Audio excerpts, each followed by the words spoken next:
Focus చేసిందంటే మాత్రం elections లో ఆ రాష్ట్రాన్ని ఢీకొట్టడం ఖాయం, అధికారంలో బీజేపీ చేజిక్కించుకోవడం ఖాయం అని తెలుస్తుంది. Next target Telangana. ఎస్ చూద్దాం. తెలంగాణలో బీజేపీ జెండా ఎగరవేస్తుంది. ఎంట్రీ ఇస్తారా లేదా? ఒక నిమిషం ప్రభాస్ గౌడ్ గారు. ఎస్ జయరామ్ గారు కూడా జాయిన్ అయ్యారు. జయరామ్ గారు గుడ్ ఈవినింగ్ అండి. Good evening Asha. జయరామ్ గారు ఎట్లా చూడొచ్చు మనకి ఉత్కంఠ భరితంగా సాగిందంటే పశ్చిమ బెంగాల్, తమిళనాడు, ఓకే పుదుచ్చేరి కావచ్చు, లేదంటే అస్సాం కావచ్చు, కేరళలో యూడీఎఫ్ కావచ్చు, ఇదంతా అధికారంలోకి వచ్చాయి. మొత్తంగా ఓవరాల్ గా ఎట్లా చెప్తారు ఈ ఫలితాలకు సంబంధించి? ఆశా, దీంట్లో పుదుచ్చేరి, అస్సాం వీటిని పెద్ద కౌంట్ లో తీసుకోవాల్సిన పని లేదు. సో సహజంగా ఉంది కాబట్టి సేమ్ ప్రభుత్వం కంటిన్యూ అయిపోయింది. ఇక్కడ నెక్స్ట్ తీసుకోవాల్సింది ఇది ఏది కేరళ లోపల. సో ఎల్డిఎఫ్ యూడిఎఫ్ చూస్తుంటే రెండు ఈ గ్రూప్ ఆ గ్రూప్ చూసినట్టే అక్కడ యూడిఎఫ్ అధికారంలోకి వచ్చేసింది. అక్కడ కూడా కాంగ్రెస్ చాలా కాలం తర్వాత కాంగ్రెస్ కూటమి చెప్పొచ్చు, కాంగ్రెస్ కూటమి అధికారంలోకి రావడం. సో కొంత అక్కడ జనాలకు కొంత ఊరట కలిగి అంతే చేంజ్ ఆఫ్ గవర్నమెంట్ గా కొంత కనిపించేసింది. ఇంకొక వైపు వచ్చేసేమో బెంగాల్ లోపల బీజేపీ చేసిన స్కెచ్లు కావచ్చు, లేకపోతే ఇతర పార్టీలో ఆరోపణ చేసినట్టు కానీ దీది ఆరోపణలు చేసినట్టు కానీ గెలుపు ఓటములే ఉంటాయి. జనరల్ గా ఆరోపణలు అనేది సహజం, గెలుపు ఓటములే ఉంటాయి. సో గెలిచింది. ఆ గెలిచిన తర్వాత ఇప్పుడు బీజేపీ ప్రధాన కార్యక్రమాలు ఏం తీసుకుంటాయి? నిజంగా ప్రజల మీద, జంజీ మీద, యూత్ మీదే కాన్సన్ట్రేషన్ చేస్తుందా, లేకపోతే మరి హిందూ ముస్లిం అని చెప్పేసి, లేకపోతే బెంగాల్ నుంచి వచ్చే జనాలు అని చెప్పేసి, మరొక వైపు వచ్చేసి ముస్లిం ఇక్కడ ఎంటర్ అవుతున్నారు అని చెప్పేసి, ఇలాంటి వాటి మీద కాన్సన్ట్రేషన్ చేస్తుందా అనేది ఒక ప్రధానంగా. ఏ డిఫిషియన్సీస్ కనుక ఉన్నాయో ఆ డిఫిషియన్సీ మీద కాన్సన్ట్రేషన్ చేసి ప్రజలకు ప్రభుత్వాన్ని, సుస్థిరమైన ప్రభుత్వాన్ని అందిస్తే పర్వాలేదు. సో ఒక సేఫ్టీ సెక్యూరిటీ ఇస్తే పర్వాలేదు, ఆడపిల్లలకు రక్షణ ఇస్తే పర్వాలేదు. కానీ మళ్ళీ ఫుడ్ మీద, తిండి మీద ఆంక్షలు, కట్టుకునే బట్టల మీద ఆంక్షలు, ముస్లిం మీద దాడులు, దానికి ముందుకెళ్తామని తమిళనాడులో ఏం చెప్తున్నారు? ఇప్పుడు ఇంకా మ్యాజిక్ ఫిగర్ టచ్ కాలే టీవీకి.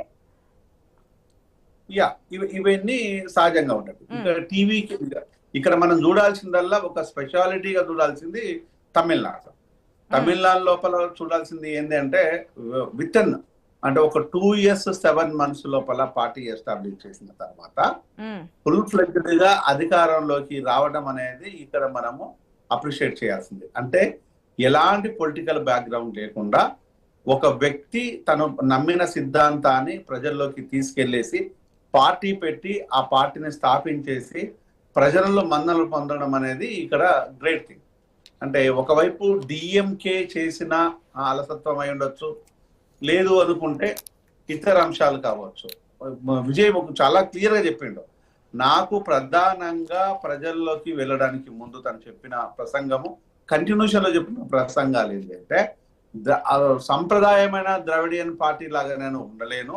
సో ద్రవిడియన్ విధానాలను మాత్రం నేను మర్చిపోను, ద్రవిడియన్ ఉండే ఆత్మగౌరవాన్ని వదిలిపెట్టను. కానీ ఆ సంప్రదాయంగా ఉండేది కొన్ని ద్రవిడియన్ పార్టీస్ ఏవైతే ఉన్నాయో అది కాదు. నేను పూర్తిగా నాస్తికుణ్ణి, నేను చర్చికి వెళ్తాను, దేవుడు అంటే ఇష్టము, నాలా నమ్ముకునే వాళ్ళు చాలా మంది ఉంటారని చెప్పేదాన్ని చాలా క్లియర్ గా చెప్పారు. తను క్రిస్టియన్ అనే విషయాన్ని, తన దళిత అనే విషయాన్ని కూడా, తన కులాన్ని కూడా చాలా ఎక్కడ దాచిపెట్టారు. జయరామ్ గారు ఇక్కడ మ్యాజిక్ ఫిగర్ టచ్ కాలేదు కాబట్టి తర్వాత పరిణామాలు ఏంటి దాన్ని అక్కడ చెప్పారు. అంటే దాంతో పాటు వచ్చేసి ఇక్కడ జరిగిన మ్యాజిక్ ఫిగర్ టచ్ కావడానికి ముందు ఇంకొక మ్యాజిక్ జరిగింది ఏంది అంటే, తను ఎప్పుడైతే ప్రజల్లోకి వెళ్తున్నాడో, ప్రజల లోపల ఆదరణ వచ్చిన తర్వాత మనం కరూరు ఘటన చూసాము. కరూరు ఘటన లోపల 42 members చనిపోతే ఆ చనిపోయిన దాన్ని రాజకీయ పార్టీలు రాజకీయం చేసినాయి తప్ప ఎందుకు జరిగింది అనే దాన్ని ప్రభుత్వము చూడలేదు, ప్రతిపక్షాలు దాన్ని మాట్లాడలేకపోయినవి.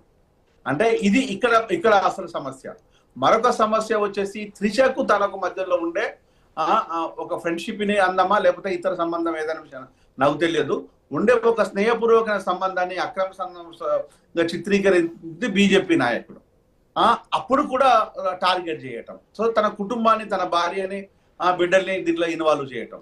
దాంతో పాటు అడుగడుగున నాయకన్ సో అక్కడ తన సినిమా విషయంలో కావచ్చు, ఏ విషయాన్ని చూసినా కూడా ఇంత ప్రతికూల పరిస్థితిని కూడా అనుకూలంగా మార్చుకొని ప్రజల్లోకి వెళ్లకుండా తను దిగ్బంధం చేసినా కూడా ఈ రోజు ప్రజలు పట్టం కట్టడం దీన్ని కదా మనం అభినందించాల్సింది. ఇది అంటే ఇది అంటే ఇంత ప్రతికూల పరిస్థితి ఇంతవరకు ఏ రాజకీయ నాయకుడికి భారతదేశంలో రాలేదు. అంటే ఇంతటి ప్రతికూల పరిస్థితి మొదట్లో వచ్చిన నాయకుడిని ఇబ్బంది పెట్టే పరిస్థితిలో కూడా ప్రజలు పట్టం కట్టడం అంటే నమ్మారు ప్రజలు. పెంచుదాం అనుకున్నటువంటి ఆలోచనలో ఉన్నటువంటి పార్టీలకి అది కాస్త ఇప్పుడు ఏ స్థాయిలో విజయానికి చేరువలో ఉండి విజయాన్ని రేపొద్దు అధికార పీఠానికి కూర్చోబెట్టడానికి ఆస్కారం వేసినట్టుగా అయింది. అది కాస్త అంటే ఏదైనా సరే చెరపకరా చెడేవని చెప్పి నువ్వు చెడు చేద్దాం అనుకుంటే అది మీకే ఎఫెక్ట్ అవుతుంది అనేది కర్మ ఫలితం కర్మ సిద్ధాంతం మనకి దీంట్లో క్లియర్ కట్ గా కనిపిస్తుంది. జయరాం గారు, మ్యాజిక్ ఫిగర్ టచ్ కాలేదు, సమయం లేదు, బల నిరూపణకి వెళ్ళడము లేదంటే కనుక తర్వాత పరిణామాలు ఏ విధంగా ఉండే ఛాన్స్ ఉంది? 118, 108 దగ్గర మనకి ప్రెసెంట్ ట్రెండ్స్ మనకు కనిపిస్తున్నటువంటి సిచ్యువేషన్. ఒకవేళ ఏ విధంగా చూసినా మ్యాజిక్ ఫిగర్ టచ్ అయ్యే ఆస్కారం తక్కువగా కనిపిస్తోంది. ఎట్లా ఉంటాయి 234 ఉన్న కాన్స్టిట్యున్సీ లోపల మ్యాజిక్ ఫిగర్ వచ్చేసి 118. 118కి మ్యాజిక్ ఫిగర్ కి ఇక్కడ 10 మంది తక్కువ అయ్యారు. అంటే చిన్న చిన్న పార్టీలను మమేకం చేసుకొని విజయ్ ముందుకెళ్తాడా, లేకపోతే ఇక్కడ ఏఐడిఎంకే తోని ఏఐడిఎంకే అంటే మళ్ళీ బీజేపీ గ్రూప్ అది ఏఐడిఎం తోని కలిసి ముందుకెళ్తాడా అనేది ఇక్కడ మనం ఆలోచించాల్సింది. నాకు తెలిసినంత వరకు, నాకున్న అవగాహన మేరకు ఇక్కడ తనకు స్పష్టంగా చెప్పింది ఏంటంటే బీజేపీ నాకు శత్రువు పార్టీ, డిఎంకే నా శత్రువు పార్టీ అనే విషయాన్ని చాలా క్లియర్ గా చెప్పాడు. దాంట్లో డౌట్ ఏం లేదు. కానీ చెప్పిన తర్వాత ఇప్పుడు బీజేపీతో తను కలిసి పనిచేయడు కాబట్టి ఏఐడిఎంకే బీజేపీతో తెగదెంపులు చేసుకొని వచ్చి విజయ్ తో కలవాలి. అది పాసిబిలిటీ ఉందా అనే విషయాన్ని కూడా మనం ఆలోచించాలి. అది ఎంతవరకు పాసిబిలిటీ ఉంది? మ్యాజిక్ ఫిగర్ కి విజయ్ కి టీవీకే పార్టీకి 10 స్థానాలు, మ్యాజిక్ ఫిగర్ కి ఇప్పుడున్నటువంటి దాని ప్రకారం చూస్తే కేవలం 10 స్థానాలు. ఒకవేళ వేరే పార్టీ నుంచి రావడానికి కూడా సిద్ధంగా ఉన్నారు ఎమ్మెల్యేలని ఇండికేషన్స్ కూడా కనిపిస్తున్నాయి, అందుతోంది ఇన్ఫర్మేషన్. ఇక్కడ చిన్న చిన్న పార్టీలు ఇప్పుడు పార్టీలలో ఉండే అడపదడప ఎమ్మెల్యేలు ఉన్నారు, వాళ్ళని తీసుకుంటే ఏ ప్రాబ్లం లేదు. బహుశా అటువైపు ప్రయాణం చేస్తాడేమో అని అనుకుంటున్నాను. అంతే తప్ప ఇప్పుడే ఏఐడిఎంకి గ్రూప్ ను కలుసుకొని వాళ్ళను ఇన్వైట్ చేస్తారని అనుకోవటం లేదు, వాళ్ళు వీళ్ళు వస్తారని కూడా అనుకోవటం లేదు. ఒకవేళ కనుక ఇంటర్నల్ గా అలాంటి గత కొంతకాలం నుంచి అమిత్ షా విజయ్ కోసం మాట్లాడడం కోసం కానీ విజయ్ని కలుపుకోవడం కోసం చాలా ప్రయత్నాలు చేశారు. కానీ ఆ ప్రయత్నాలు ఎక్కడ ఫలించలేదు. సో అదే ప్రయత్నం లోపల ఢిల్లీకి వెళ్ళినప్పుడు త్రిష కూడా మాట్లాడింది అనేది అప్పుడు బహిరంగ చర్చనే జరిగింది. అంటే ఈ ప్రయత్నాల లోపల అదేమైనా ఇంటర్నల్ గా ఉన్నదా,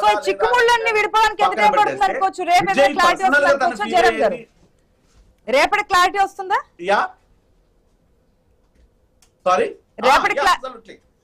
రేపటి వరకు మనకి ఏమైనా క్లారిటీ ఉండొచ్చు.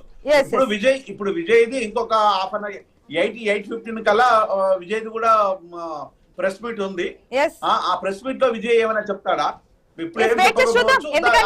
ఇప్పుడున్నటువంటి దాంట్లో మనకి 5 రాష్ట్రాలు 4 రాష్ట్రాలకు సంబంధించి ఫలితాలు క్లియర్ కట్ గా తెలిసిపోయింది.